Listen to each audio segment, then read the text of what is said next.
오늘은 경기 고양갑 후보들 차례로 연결하고 있습니다. 이번엔 민주당 김성애 후보 전화 연결해서 자세한 얘기 나눠보겠습니다. 김성애 후보님 안녕하세요. 네, 안녕하세요. 민주당 김성애입니다. 자, 일단 김성애 후보님께 기분 좋은 질문부터 먼저 시작을 하겠습니다. 각종 여론조사에서 김 후보님이 가장 높은 지지를 얻고 있습니다. 자, 하나만 예를 들게요. 경인일보 의뢰로 한국사회여론연구소가 지난 3월 23일과 24일 고양갑 유권자 500명을 대상으로 100% 휴대전화 자동 응답 방식으로 실시한 여론조사 결과 민주당 김성애 후보 48.3%, 국민의힘 한창섭 후보 29.4%, 녹색정의당 심상정 후보 12.4%, 무소속 김성남 후보는 2.0%였습니다. 자세한 내용은 중앙선거여론조사심의위원회 홈페이지 참조하시면 됩니다. 50% 가까운 수치네요. 이렇게 큰 격차로 김 후보님이 1위를 기록한 이유 어디에 있다고 보세요? 먼저 그렇게 또 지지해 주신 유권자분들께 감사하다는 말씀 먼저 드리겠고요. 사실 김성애가 꼭 돼야 된다라는 이야기이기보다는 오만한 정권을 좀 심판해야 된다라는 국민들의 여론이 한편으로 일어서는 것 같고요. 또 다른 한편으로는 무능한 지역 정치 때문에 지역의 발전이 정체되고 있는데 여기에 대해서 답이 좀 필요하다라고 생각하신 유권자들께서 예전에 이제 특히 민주당 지지자분들 중심으로 교차 투표가 있었는데 이번에는 그냥 민주당 후보를 지지하겠다 이런 말씀을 좀 하신 게 아닌가 생각이 됩니다. 사실 경제나 민주주의 외교 전방위적으로 좀 다 봤을 때 대한민국이 무너지고 있는 상황이다라고 국민들이 인식하시고 계시다고 생각하거든요. 그리고 또 다른 한편으로는 방금 말씀드렸지만 신청사 건립 이거 지금 고향에서 저희 덕양구에서 가장 중요한 이슈 중에 하나인데 국민의힘 이동환 시장이 이것을 가지고 백석동으로 옮기겠다라는 주민들의 동의 절차, 시의 동의 절차도 없이 진행하고 이런 것들 때문에 굉장히 화가 나 있는데 지역의 국회의원이 이 문제를 해결 못하는 모습에 보면서 결국 중앙에 대한 심판 그리고 지역 정치에 대한 심판의 여론이 일어난 것이 만들어낸 결과가 아닌가 생각을 하고 있습니다. 중앙정치 플러스 지역정치 심판 말씀하셨는데 실제로 녹색정의당 심상정 후보가 내리 삼선한 곳이잖아요. 근데 네네. 방금 심음 의원 그 지지를 보고 다소 의아해하는 분들도 있을 것 같아요. 그런데 저 결과가 한 번만 나온 것은 아니고 그 전에 있었던 여론조사에서도 흐름은 감지됐었거든요. 특히나 지난 선거와 비교해 봐도 격차가 좀 더 벌어지고 있는 것들 보면 그렇습니다. 사실 심상정 의원께서 우리나라 진보 정치에서 아주 큰 역할을 하셨다는 것 모두가 알고 있고 고양갑의 시민 유권자분들도 그랬기 때문에 심상정 의원을 지금까지 지지해 주셨던 거고 그중에서 큰 동력이 사실은 민주당 지지층이었습니다. 민주당을 지지하지만 무지개 연대 등 여러 가지 다양한 방법들을 만들어서 정의당의 시도위원들도 탄생시키고 심상정 후보도 지지를 하고 이래 왔었는데 그러면 사실 고양갑에 있는 민주당 지지층의 마음도 심상정 의원님이 같이 좀 어루만져 주셨어야 되고 그들의 의견도 들었어야 된다고 생각합니다. 왜냐하면 민주당을 지지하지만 심상정 의원을 찍는 사람들 마음이란 게 있지 않습니까? 근데 이 지지층하고 불화가 계속됐던 것이 문제였다라고 보고요. 그래서 민주당 지지층은 사실은 진보개혁 진영 전체 승리를 위해서 정의당에다 표를 준 것인데 정의당하고 심상정 의원은 전체 승리나 발전보다는 자당의 이익 그리고 의원 개인의 의원에 대한 어떤 지지를 좀 더 바라는 마음에 실망감을 느끼셔서 이번 결과가 이렇게 나오고 있지 않나라고 저도 좀 생각하고 있고요. 조금 전에 말씀드렸지만 지역 관련돼서 교통 문제도 있고 원당의 신청사 세우는 문제 어느 지역이나 가도 아주 고질적인 이슈들이 많습니다. 그 말은 다른 말로 하면 지역 정치가 지금까지 10년 동안 이런 고질적인 문제를 해결해오지 못했다는 데 대해서 굉장히 실망감이 크다고 보거든요. 그래서 재건축, 재개발 이런 것도 있죠. 네, 그 포함해서 다 그런 거죠. 그래서 민주당을 아끼면서도 진보 개혁 정치를 위해서 심상정 의원을 지지하셨던 민주당 지지하는 유권자분들께서 그래서 지금 우리가 손에 얻은 것이 뭐지? 라는 것에 대한 자각 이번 선거에서 특히 일어나고 있는 것이 아닌가 좀 평가하겠습니다. 네. 그런데 그 김 후보께서는 이제 정치평론가로 여러 시사 프로그램에 출연하시면서 얼굴 알리셨어요. 유튜브 채널도 있으시죠. 인지도 더 높였습니다. 아, 네. 오랜 관료 경력 강점으로 내세운 국민의힘 한창석 후보 그리고 방금 말씀하신 이정 내리 3선 녹색정의당 심상정 후보 견줄 때 정치평론가 경력이 어떤 이점이 좀 있습니까? 일단 이점이 있죠. 얼굴을 알려서 다니면 알아보시고 반가워해 주시고 악수해 주시고 이런 분들이 되게 많아서 네. 예전에 그 옷도 못 입고 명함 돌리던 시절부터 와서 악수해 주시고 또 지나가는 길에 뭐 따뜻한 쌍화탕이라도 하나 사다 주시고 이런 분들 되게 많아서 네. 그런 점에서 되게 강점이 컸다고 생각합니다. 네. 그런데 김 후보께서는 본인이 X세대다라는 점도 근데 지금 50대시죠? 근데 여하튼 X세대다. 이게 저 생각의 문제라고도 볼 수 있으니까 이거 무슨 뜻입니까? 제가 그 서태지 씨하고 동갑입니다. 이제 서태지 씨가 X세대의 시작이었죠. 네네. 그래서 저희들 세대부터 이제 예전에 뭐 버르장머리 없다, 무슨 개성이 강하다 이런 얘기들 많이 들으면서 문화 강국을 만드는데 X세대의 역할이 컸지 않습니까? 네네. 방시혁 씨 같은 경우도 그렇고 박진영 씨 같은 경우도 다 저희 세대로부터 출발해서 문화에서 되게 큰 업적을 쌓은 분들이 많았는데 지금 고양시가 마침 제 나이하고 굉장히 비슷한 분들이 평균 나이예요. 50세이기 때문에 이 40, 50대의 정서를 가장 잘 알고 있고 그런 40, 50대가 많이 살고 있는 고향이 또 저랑 잘 어울리고 제가 30대에는 자영업자로 뭐 샌드위치도 굽고 통닭도 굽고 이런 일들 많이 했었거든요. 네. 40대는 또 국회 보좌관으로서 정치 경험을 쌓으면서 월급 받는 월급장이었는데 이런 평균적인 시민들의 정서와 생각을 그냥 저 역시도 평범한 두 아이의 가장으로서 살아왔던 과정과 좀 겹쳐지기 때문에 그런 X세대들의 마음을 좀 가장 잘 대변할 수 있지 않나 이렇게 어필하고 있습니다. 네. 자영업자와 어떻게 봉급생활자 이런 것들 아주 평균적인 시민의 생활도 거쳐오면서 두루 이렇게 폭넓게 봤다는 그런 뜻으로 이해를 하고요. 네. 자, 세 후보 모두 지역 수건 사업인 교통 인프라 확충 공약 공통적으로 내세웠습니다. 그리고 이제 시청 이전 문제에 대해서는 원안 조치에 한 목소리 내고 있어요. 자, 김성회 후보님만의 특별한 지역 공약 뭡니까? 조금 전에도 말씀드렸지만 그 지역의 무능한 정치 때문에 10년 넘게 정체가 되어 있어서 지역마다 고질적인 이슈가 다 정해져 있기 때문에 어떤 후보가 특별히 다른 공약을 내놓는 경우 좀 보기 어려우셨을 겁니다. 그 유권자들 입장에선. 그런데 지금 이제 신청사 원합 건립 같은 경우도 그냥 제가 말씀드린 게 아니라 고향에 4명의 민주당 후보들이 출마했거든요. 그 4명의 민주당 후보들이 원당에다 시청을 짓자를 공통 공약으로 만들었습니다. 네. 이거를 제가 선거 준비하는 기간 동안 다른 3명의 후보를 설득해서 공통 공약으로 만들어서 국회 가서 발표를 할 만큼 정치력과 협상력을 발휘했다라고 생각하고요. 또 마침 최근에 윤석열 대통령께서 발표를 하셔서 저도 좀 깜짝 놀랐는데 광역시급의 특례시 권한과 지원이 있어야 된다라는 말씀하셨는데 제가 마침 예비 홍보물 때부터 그걸 가장 위에다 올려서 중요하게 설명을 했었는데 이게 그런 겁니다. 100만 명이면 광역시급인데 100만 명의 생각을 오롯이 담은 시장이 해당 지역의 발전을 꾀할 수 있어야 된다. 이 점에서는 윤석열 대통령과 제 생각이 전 일치한다고 보거든요. 그래서 이것을 천만의 서울시장에게 권한을 주자는 것은 그 특례시의 권한이 특별시의 권한이 특례시보다 더 강하다는 말씀 조금 이상하고 사실은 이 100만의 아주 구체적인 요구를 잘 가장 반영할 수 있는 특례시에서 권한을 강화하는 것. 요 점도 제가 강조했는데 대통령도 강조해 주셔서 참 좋다라고 생각하고요. 나머지 뭐 네. 구체적인 현안들은 지역마다 다 거의 같기 때문에 뭐 설명을 더 드릴 필요는 없을 것 같습니다. 주민들 말씀을 잘 듣고 풀어가겠습니다. 네. 이른바 맞춤형 동네 공약 내놓으셨다고 들었습니다. 어떤 내용인지 이건 짧게 좀 설명해 주세요. 시간 관계상.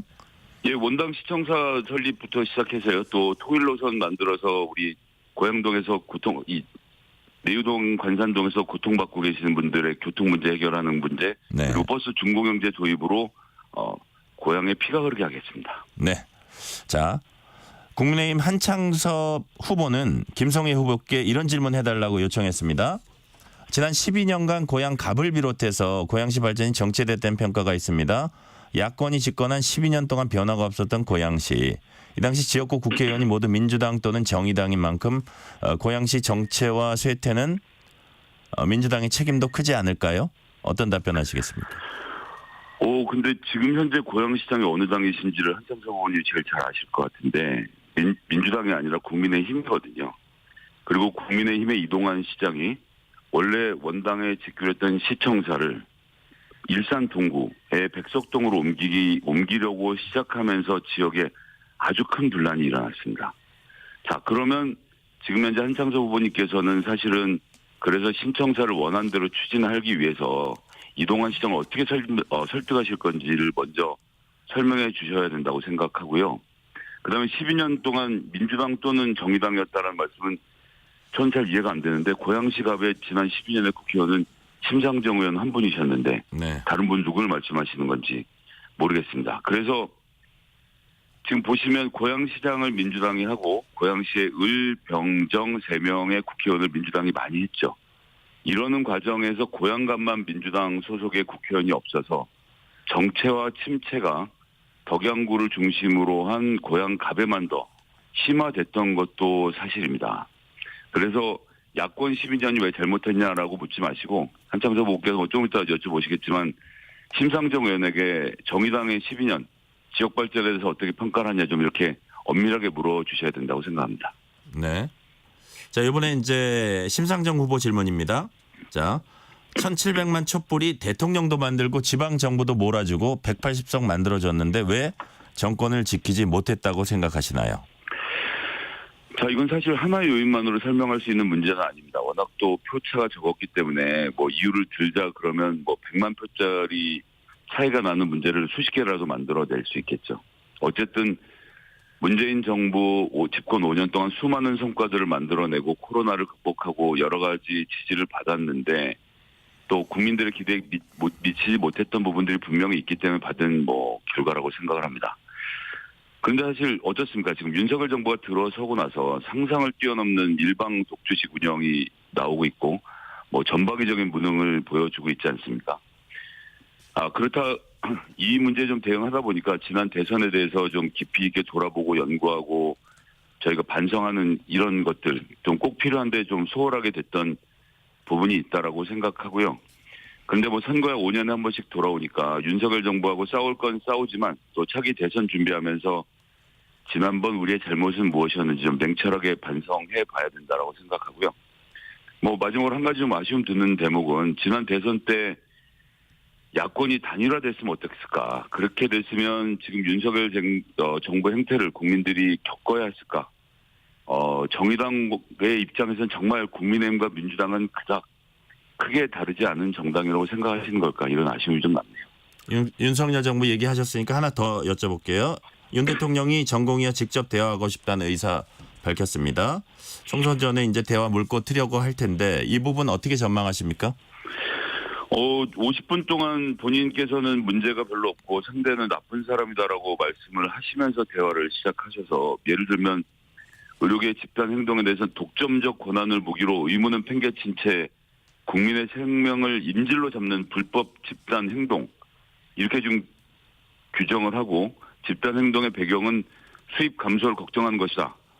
이렇게 했는데 여기에 지금 대화가 될까? 뭐 아니나 다를까 의료계 입장 지금 굉장히 시큰둥하지 않습니까? 임현택 대한의사협회 회장 당선인은 공식적인 입장이 없다. 이렇게 말씀하고 계시고 노한규 전 의협회장 지금 본인의 SNS에 대통령은 예상대로 물러섬이 없다. 편향된 정보의 제공 그것이 권력의 횡포다.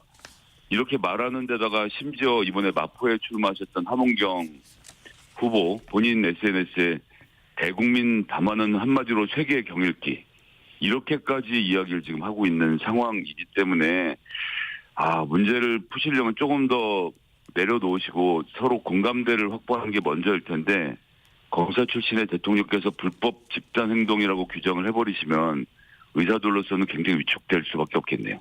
네. 양문석 후보 대출 문제, 뭐 국민의힘은 사기 대출이라고 규정을 했고요. 새마을금고 대출금 회수 이제 용도의 사용이라고 확인을 하고 이게 부동산 문제 선거에 민감하잖아요. 근데 이제 민주당 후보들한테도 좀 특히 수도권 후보들 마음에 부담은 될 것 같은데 자, 이제 당에서는 어떤 조치는 안 하고 있어요. 이 부분은 어떻게 보세요? 사실 지금 뭐 저도 제가 좀 신문 볼 시간 없이 열심히 선거운동하고 다니느라 네. 구체적인 사실관계에 대해서는 모르겠지만 지금 이복현 금감원장 아주 이례적으로 기관의 요청이 있지도 않은데 본인들이 먼저 나서서 이거 좀 다 현장 검사를 한다 만다 뭐 이렇게 말씀을 하고 계시잖아요. 굉장히 좀 이례적인 일인데 정말 불법이라면 뭐 야당 노조 뭐 반대 세력은 탈탈 터는 윤석열 정부에서 아니나 다를까 지금 이복현 금감원장까지 나서서 탈탈 털고 있으니 국민들이 그 결과를 보시면 될 것 같고요. 네. 마찬가지로 이복현 원장 나와서 총선 전에라도 중간 수사 결과를 발표할 것 같은 모처럼 만에 지금 검사로서의 신나신 모습을 보고 있는데 네. 그게 지금 선거 기간에 적절한 공직자 행동인가는 차치하고 결국 뭐 저희가 반대하든 어쩌든 이복현 금감원장이 직접 나와서 이 문제와 관련돼서 총선 전에 발표하려는 움직임을 보일 것 같네요. 거기에 대해서는 유권자들이 네. 반대로 판단하실 수 있다는 점을 분명하게 경고해드리겠습니다. 네. 김준혁 후보는 이제 이대생 미군 성상납 발언이 이제 논란이 되고 있습니다. 그러니까 이화여대는 이제 후보직 사퇴 촉구했고 법적 대응 예고했는데, 근데 이제 뭐 당 일각에서는 주장 두둔하는 말도 나왔어요. 이 논란은 어떻게 매듭지는 게 좋다고 보세요? 전 뭐 두둔할 수 있는 성격의 문제는 아니라고 보고 그래서 당에서 사과를 강력하게 권고했고 김준혁 후보도 그 점에 대해서 뼈아프게 반성한다라고 사과문을 올렸기 때문에 나머지 부분은 해당 지역의 유권자들께서 판단해 주실 문제라고 생각합니다. 비슷한 건데 이제 하나만 더 여쭤볼게요. 이재명 대표가 제가 궁금한 네네. 건 이게 지금 어쨌거나 3당 인터뷰를 하는 건데 지금 여당 의원들도 굉장히 막말을 많이 하고 제자 사삼에 대해서 그럼 그 얘기를 해주세요. 예예. 예, 아니 그런 데 대해서 이야기했는데 어떻게 질문은 전부 다 민주당 의원들에 대한 비판만 아까 전에 한창수 후보에 대해서도 박은정 검사 얘기까지 하시면서 어떻게 여당 얘기는 한 번도 질문에 들어가지 않는지 좀 진행이 편파적이라는 생각이 드네요. 지금 큰 쟁점이 되고 있는 걸 여쭤보는 거예요. 네, 큰 제가 지금 부정적 얘기가 나올 걸 알면서도 대통령 의정 갈등 얘기 여쭤봤잖아요. 그걸 아니 의정 갈등 얘기는 대통령 하신가 당연한 얘기인데 아니 그러니까요. 후보들에 대한 말씀을 일방적으로 민주당에 대해서만 하시는 것은 조금 공정하게 하셨으면 좋겠다는 생각은 드네요. 아니 대통령 질문을 한 거 부정적인 거 나올 거 예상하고 제가 개수를 그렇게 세고 있었대도요.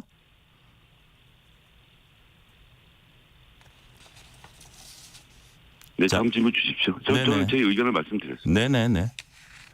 자, 제가 하던 질문은 드릴게요. 그 민주당 이재명 대표가 나경원 후보 별명이 나베라고 말했습니다. 일본 말로 냄비란 뜻인데 여성 비하적 용어라는 지적 받아온 말입니다. 그래서 뭐 국민의힘에서는 민주당이 여성 혐오가 일상화됐다 비난했습니다. 어떻게 보세요? 자, 부적절한 발언이었기 때문에 그 점에 대해서는 저도 유감이라고 생각하고요. 여성들 성평등을 구현하기 위해서 제도적 법적으로 가장 노력해왔던 것이 민주당이라는 점을 유권자들께서 같이 봐주셨으면 좋겠습니다. 네. 아니나 다를까 또 이재명 대표에 대한 말씀이시네요. 네네. 지금 논란이 되고 있는 거 여쭤봤습니다. 자, 지금 말씀하신 그러니까 거기에 대해서 좀 불만이신 것 같아요. 언론에서 지금 왜 제가 여쭤볼게요. 예. 예, 왜 야당 이야기만 아니 지금 여쭤보잖아요. 그래서 드린 것이니까요. 예, 알겠습니다. 진행하시죠. 예. 네네네네. 자, 지금 이제 문제 제기하셨으니까 어차피 제가 질문하려던 거 질문 드릴게요. 뭐 부동산 문제 저쪽에 가장 대표적으로 여당 쪽을 비판해야 된다는 부분 한번 좀 지적을 해주세요. 질문지에 있는 대로 그냥 진행해 주시면 되겠습니다. 이제 와서 뭐 이런 얘기가 무슨 의미가 있겠습니까? 아니요. 문제 제기하셨으니까 저 거기 반응하는 겁니다. 프레임에 대해서 말씀드린 것이니까요. 그냥 진행해 주시면 되겠습니다. 아니 문제 있고 없고는 질문지는 제가 갖고 있습니다.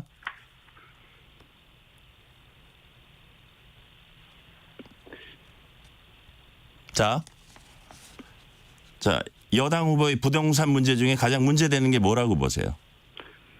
그런 식으로 질문하지 마시고요. 그냥 원래 순서대로 가셨으면 좋겠습니다. 아니 원래 순서 질문은 제가 하는 겁니다. 질문은 이래라 저래라 하지 마세요. 선거 시기에 민감한 문제에 대해서 준비되지 않은 채로 상대방 후보들을 공격하는 일은 하지 않겠습니다. 아니 문제 제기를 그렇게 하셨으니까 제가 답변 기회를 드린 거고요. 자 그러면 이렇게 할게요. 자 고양갑 지역에 김성애 후보가 당선돼야 하는 이유 요약해서 말씀해 주세요. 자, 고양시는 진보개혁의 성지라고 불릴 만큼 많은 민주당 지지자들이 함께 활동해왔던 곳입니다. 지금까지 교차투표로 민주당을 찍어도 민주당이 안 되면 어떻게 하지 걱정하셨던 분들이 전 투표해 주실 수 있을 거라고 생각하고요. 고양시에 있는 다른 민주당 후보들과 함께 또 고양시의 시도위원들과 함께 지역의 발전 그리고 윤석열 정권의 심판을 가장 잘할 수 있는 후보가 저 김성애라고 생각합니다. 네. 아까 뭐 말씀 중에 약간 뭐 논란이 있었던 거는 제가 그런 의도를 가진 건 아니라는 거 분명히 말씀드립니다. 여기까지 네, 듣겠습니다. 이해했습니다. 네, 네, 김성애 감사합니다. 민주당 고양갑 후보였습니다. 감사합니다.